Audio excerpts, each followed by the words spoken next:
If pros are still making these wildlife photography mistakes, are you?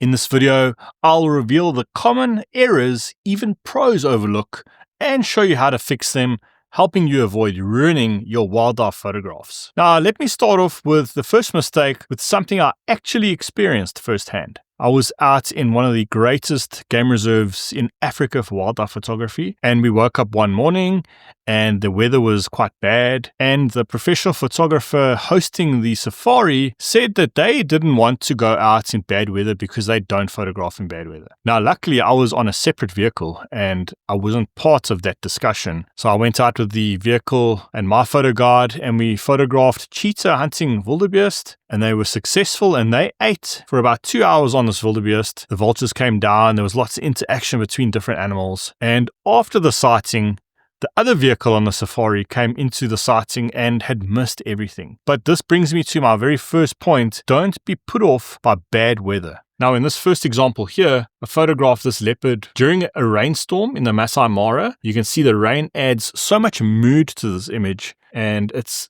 definitely something I love to do. When the weather is bad, get out there because it can make for amazing images. Here's another one, a springbok in the Kalahari. Now, the Kalahari is an arid area, and rain just enhances the story in this example. And because it's an arid area, that rain is almost a contradiction to the landscape. You can experiment with shutter speeds when it's raining. The slower your shutter speed, the longer the rain streaks are, and the faster the shutter speed, you can shorten those rain streaks. So it's definitely something to play around with. This brings me into the next error that I see a lot of the time that I also make. And I made this a lot when I was first starting out.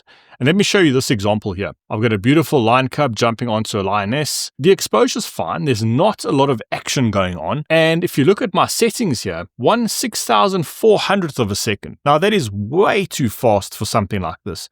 You only really even need 1/1000th of a second, or even 1600th of a second maximum. Now, the problem is with going that high on the shutter speed, your ISO is going to compromise there. So ISO 2500 is the compromise on those settings, and I wish I had just dropped that quite a bit. In this next example, the lion is resting, and again, my shutter speed was 1/6400th of a second, way too fast. And the ISO 2000. I should have stopped down the aperture to get some more depth of field, and then definitely drop that shutter speed down to even 1/1000th or 1/800th of a second. If the lens is nice and stable, you can get away with a static subject, possibly even 1/400th of a second, around about there. So that was a really bad error there. And then also this image, 1/6400th of a second, ISO 800, f2.8. Now, I guess the aperture of f2.8 helped me get that shutter speed really high.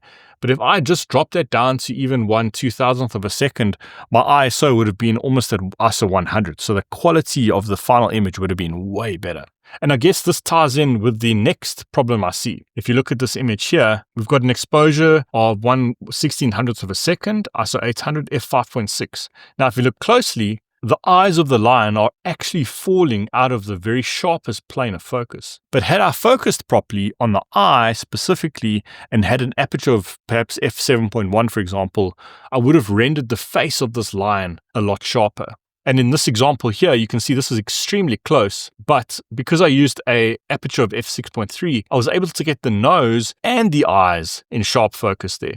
But you can see how quickly that depth of field falls off to the side of the face there. If I focus purely on this nose, the eyes, even at f6.3, would have been slightly out of focus. Here's another example, and you can see the shallow depth of field here. At 400 millimeters at f5.6, I focused on the eyes, but you can see how out of focus the actual nose is there. So it's very important to make sure you nail focus on the eye, and then just think about adding a little bit more depth of field with your aperture just to broaden that area that is falling in sharp focus. Now, the next error I see, and I've made this many times, is to forget about the highlight detail on your subject edge when you're shooting into the light. Because a lot of that very bright detail on the side of the lion in this example is a very small portion of the image, the camera has metered this exposure and it's made it quite bright. But you can actually see, especially on the side of the face here, we've blown out a lot of that white detail. And let's just have a look at my settings. I was at 0 EV. So exposure compensation on this example should have been at least at -1, and I would have been able to hold on to those details. Now, if we just drop the exposure to -1, you can see there we've still got areas that have no detail. Here's another good example. The majority of the frame is made up by dark tones.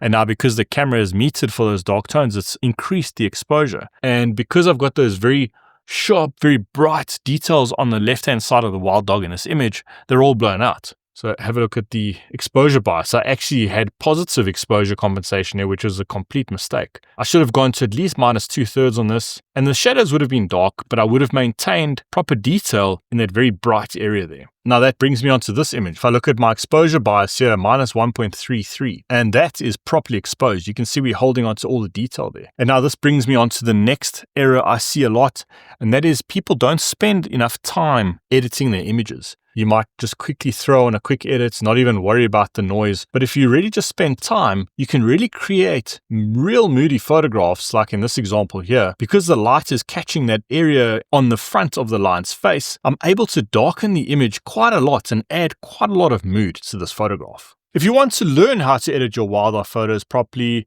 and make them stand out, check out my course, The Wildlife Edit. It covers everything you need to create powerful images. Here's another example of shooting into the light. This is the edited file, and this is the unedited file. So you can see this was a proper exposure for the scenario. And I do believe I shot this at -2 EV. That's 2 stops underexposed. But you can see I've held on to all of those details on the back of the fur of these wild dog here. And through editing, I was able to prevent those areas from blowing out. And then through some editing techniques, just bring in some more exposure just to balance that strong backlight and just maintain detail in the wild dog here. Now, another common mistake I see with a lot of beginner photographers especially is they take the photograph and they place the subject directly in the middle of the frame. Now, that creates a very static composition here. You can see this line is directly in the middle. If you have done that, all you need to do is then just crop the image and just place that lion on the side of the frame in this example and just give it a bit more space to look into on the left-hand side. As you can see, that's a much more pleasing image. Now, you can crop images if you have shot the subject in the very middle.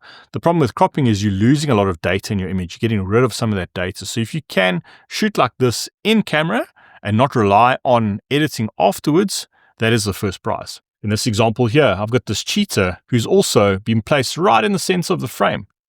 But just adding a little bit of space for the cheetah to look into creates a much more pleasing composition. But having said that, if you look at this image, we've got a bunch of wildebeest there on top. So if I just included more of the landscape above the cheetah, it would have been way better and created a much more pleasing composition. Another mistake to avoid is not understanding how to read histograms properly.